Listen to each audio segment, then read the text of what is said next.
Ang pagkakaroon ng conjunctivitis o sore eyes ay madalas nakukuha sa mga matataong lugar. Ang simpleng pangangati ng mata, maaaring senyales ng sore eyes ayon sa eksperto.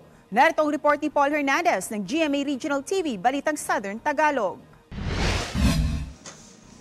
Darang na sa init, lantad pa sa polusyon mula sa usok ng mga sasakyan at alikabok ang street sweeper sa Batangas City. Bilang proteksyon, nagsasunglasses si Maria Lourdes sa pagtatrabaho. Kinakati-kati raw kasi ang mga mata niya. Kaya hindi maaari. At sa nakakasulo ang init.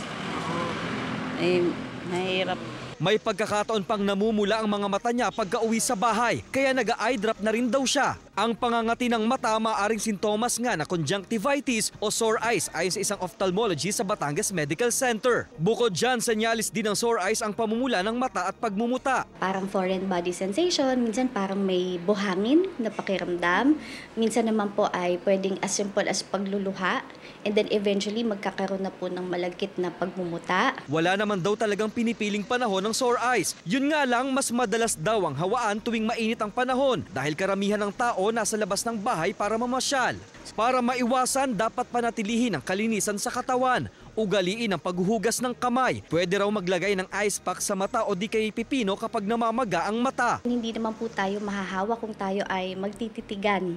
Okay? So, una sa lahat, if you are feeling the symptoms, gaya ng pangangati, pamumula ng mata, pagmumuta, wag na pong hahawakan or kukusutin yung mata. Mahalaga rin na magpakonsulta o magtungo agad sa espesyalista kung nakararanas na ng discomfort sa paningin. Mula sa GMA Regional TV, Balitang Southern Tagalog, Paul Hernandez, nagbabalita para sa GMA Integrated News.